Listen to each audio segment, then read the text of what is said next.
Hello everyone. In this video, we're going to cover the last looping construct in C++. We've talked about while loops, we've talked about for loops. All we have left to talk about is do while loops. So let's take a look at our notes so we can get started on getting our VM set up and ready to start writing code. We're going to open up a new file called dowhilefun.cpp in gedit, and then we're also going to open up guessmynumberfun.cpp in gedit, and we're going to add more code to that file and make it kind of our last attempt at making our Guess My Number Fun program complete.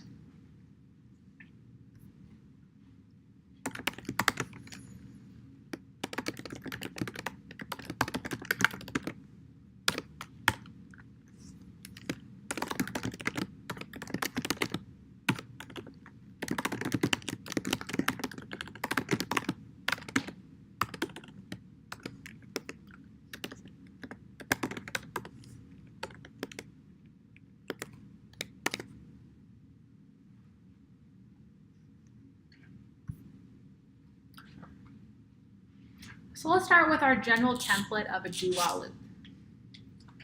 Do while loops start with do, curly braces, and then the while part of the loop goes right after the last curly brace. And by convention, it's usually on the same line.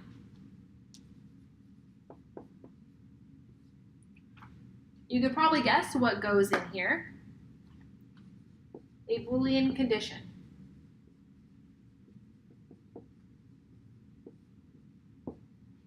Semicolon.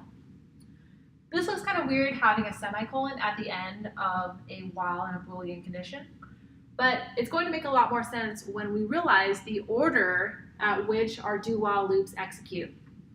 Our Boolean condition is here at the bottom, which means it's tested after the body of the do while loop executes. So that brings us to the body.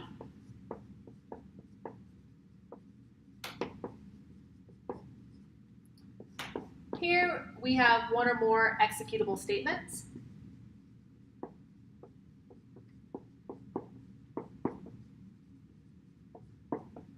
These are the statements that we want repeated. In our do while body, we do want progress towards our Boolean condition being false.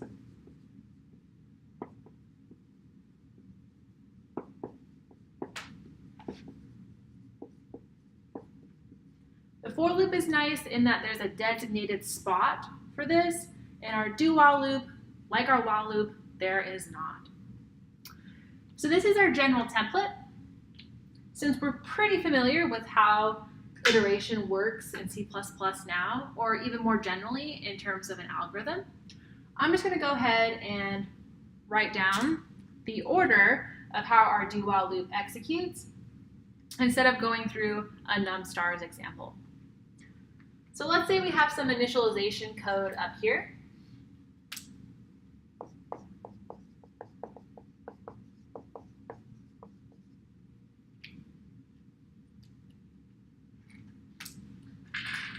And let's say down here we have our first executable statement outside of the do while loop.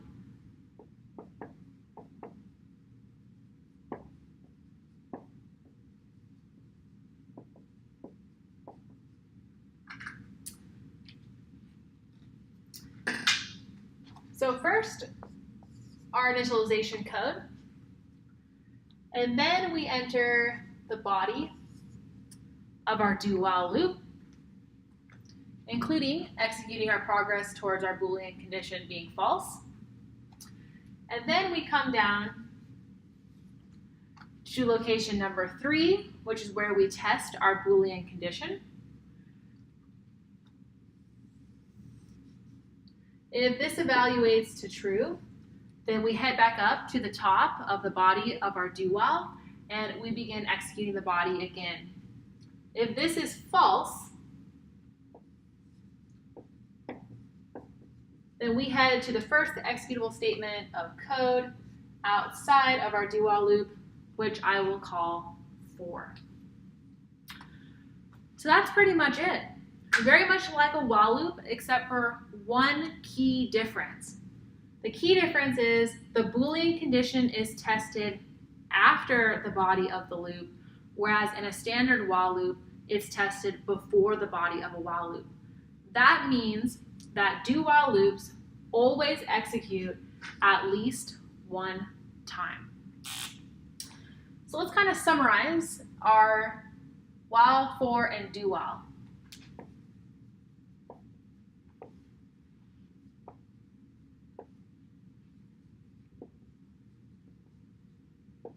These are 3 ways to repeat code in C++.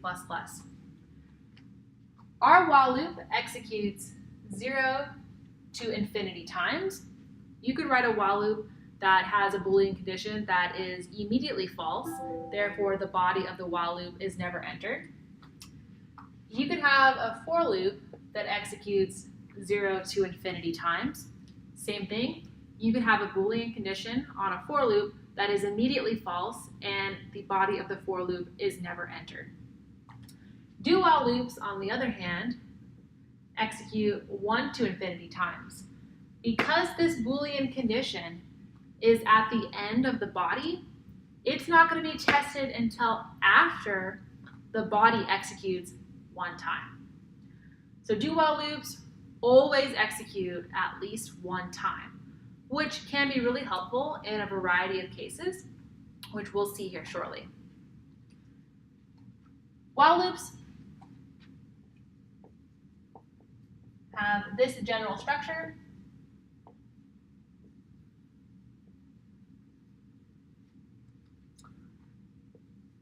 Do while loops have this general structure.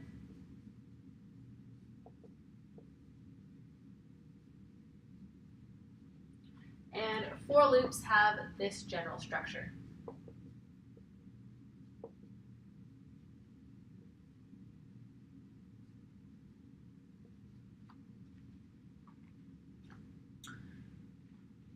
Example of a while loop could be a counter loop or a menu system.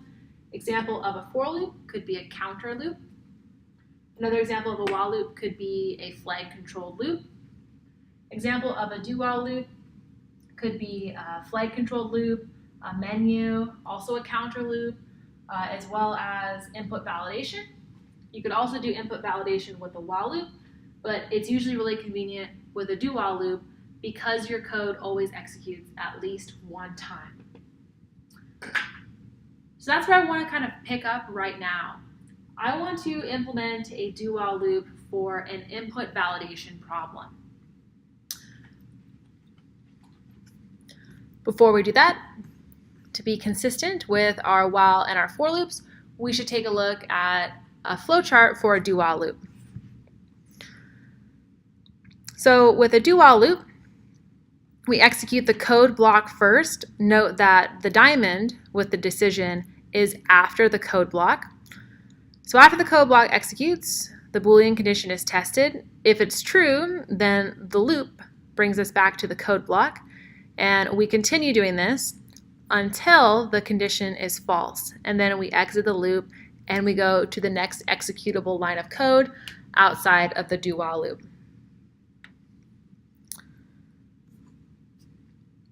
All right.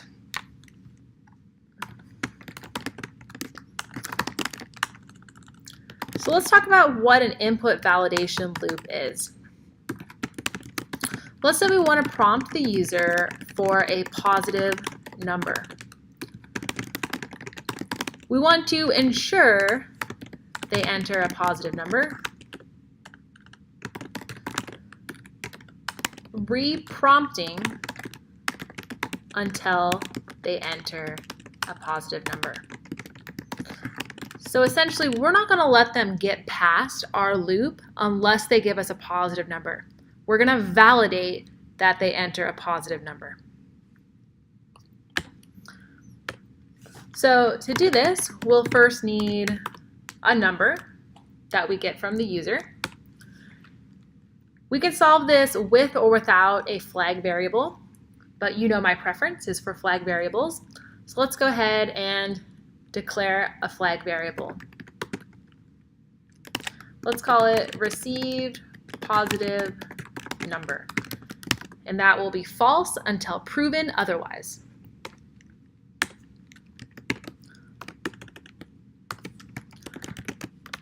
Now we're ready for our do while loop. Here's an empty do while loop. Let's start with our condition.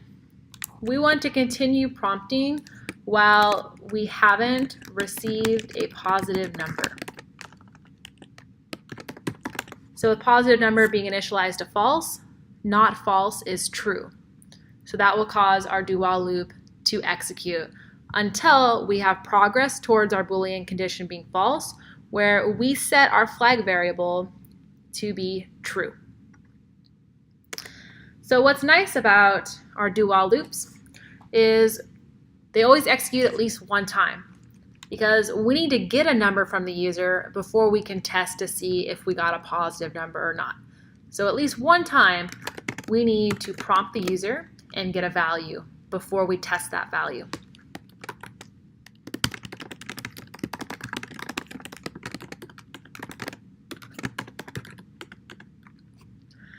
And now here we test.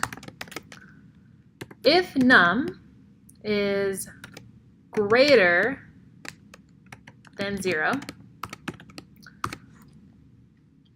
we could consider 0 to be positive if we want.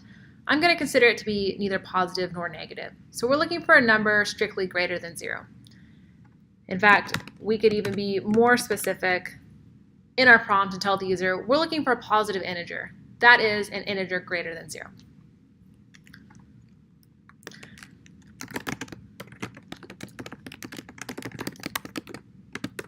If they enter in a number greater than 0, I'm just going to put this little debug statement in here that says great thanks, so that we know that we did detect a positive number. And this is also where our progress towards our BC being false is going to be. If they've entered a positive number, then we should let them exit our loop. So we'll set our flag variable to true. Else, and for good practice, let's just put a little comment here about what Boolean condition would cause this else statement to execute, which would be when num is less than or equal to 0. If num is less than or equal to 0, then they did not give us a positive integer. So we should give them some kind of feedback, because they're about to be reprompted. They should at least know why.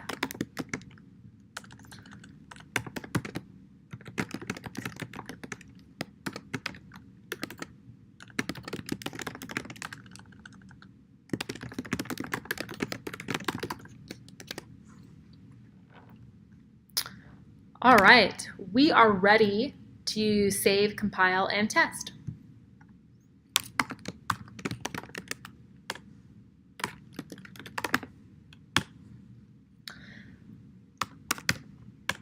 So I'm not going to enter a positive integer because I want to test our input validation loop. So I enter in -10 and it says -10 is not greater than 0. Please try again. And take a look at this. We get our prompt again, which means we did not exit the while loop, the do while loop, and we're executing the body again. So I'll just try a couple different values. And I am stuck in this loop until I enter in, I am stuck in this loop until I enter in a positive number. So I'm finally going to give in and enter a positive number. I see great thanks, and you can see that our program does terminate. That's it. That's the end of it. We could move this great thanks outside of the while loop, because the only way to get here, we have to have a positive number in num. So kind of a nice note to make that we can make assumptions after line 27 about num, because the only way to get past line 27 is to have validated that we've gotten a positive number in num. Now I've got a task for you, which is a good review of while loops. Go ahead and rewrite the above input validation loop without using a do while. So we just learned how to use do while. We just learned about input validation loops. Go ahead and write an input validation loop without using a do while. Which looping construct will you use?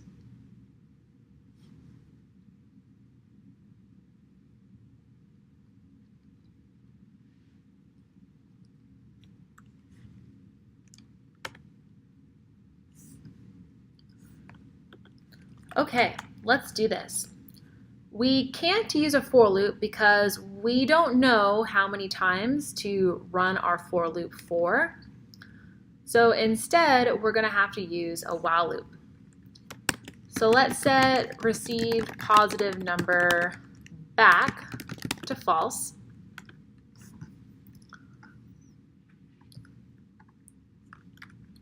We're going to need the prompt code to be part of our while loop. However, we can't use num until we've gotten a value from the user to place in num. However, we could initialize num to a value that is negative and then test for that as part of our Boolean condition.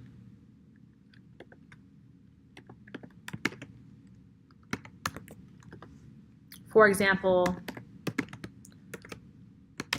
while num is less than 0, if we set num to be -1, then this will evaluate to true, -1 is less than 0, and we can enter our loop so we can get an actual value from the user to overwrite num. That would totally work. However, I'm not going to do that approach just because I want to make use of our flag variable.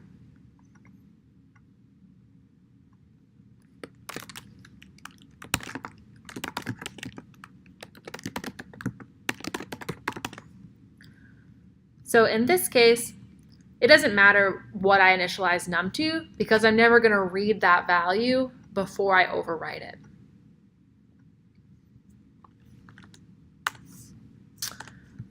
Okay, I'm just going to copy this here because I'm a lazy programmer.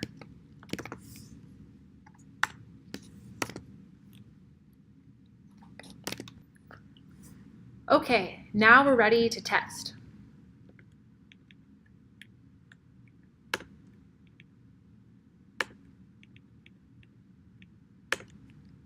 So this is our do while loop, which we've already tested. This one, after we see great thanks, is just our while loop, which we want to test.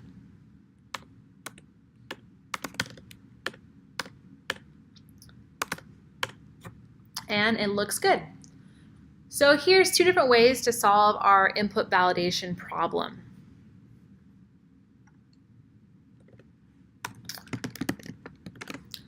I'll give you one task here, and then we'll move over to our Guess My Number fun code.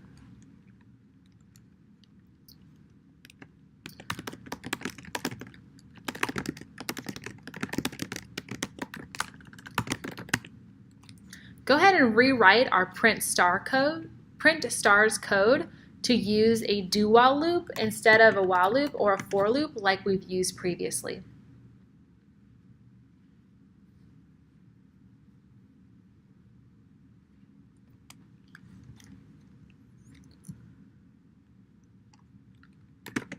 So I'm going to add a loop control variable called I. And I'm just going to reuse num as our num stars.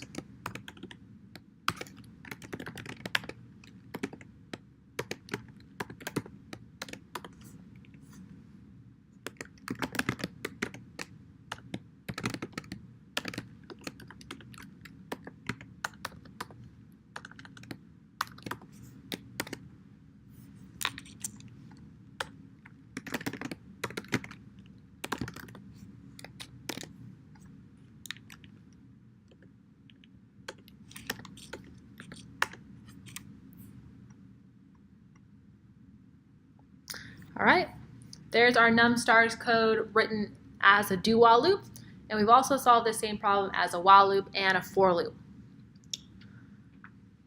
The last thing that I want to do with do while loops in this video is head over to our guess my number fun code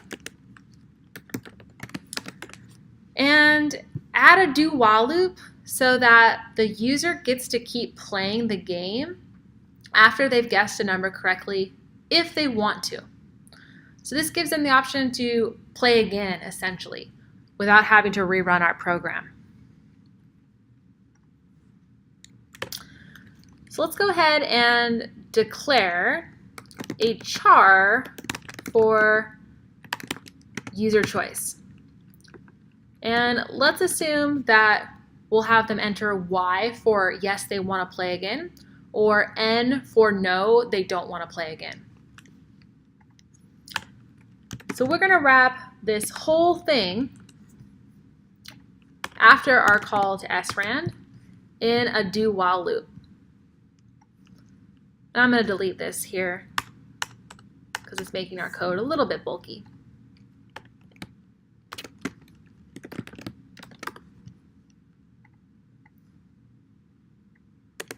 Make sure to tab your code in so it's obvious that this code belongs to the body of a do while loop.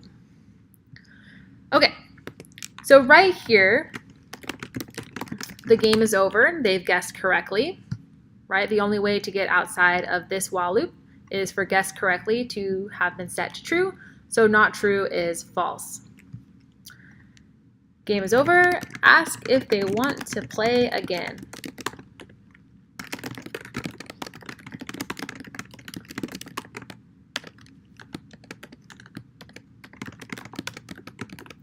And we'll tell them to enter Y or N.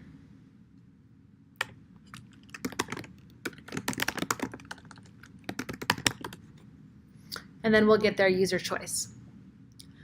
Now, we can directly use user choice here, do this whole thing, which is playing the game, while user choice is not equal to N. Or we could say while user choice is equal to Y, either one works. Or we could also use a flag variable. But I think I'll leave this as is for now. We've been using flag variables a lot, so maybe it's time to try not using them. And we've got to compile guessbynumberfun.cpp.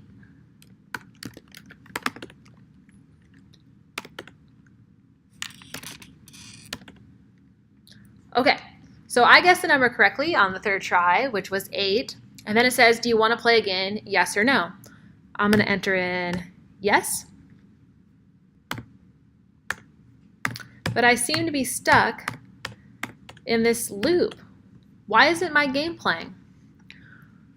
One thing you'll really want to keep in mind when you start nesting loops, that is putting a loop inside the body of another loop, is you need to reinitialize your inner loop probably at the top of your outer loop. So here, guess correctly has been set to true, but in order to get this while loop to execute on the next iteration of our do while loop, we've got to set guess correctly back to false. Remember, Control-C will kill your program.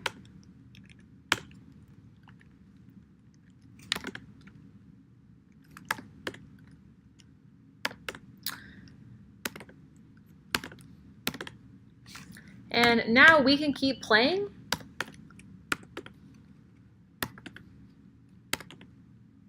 until we enter N to quit.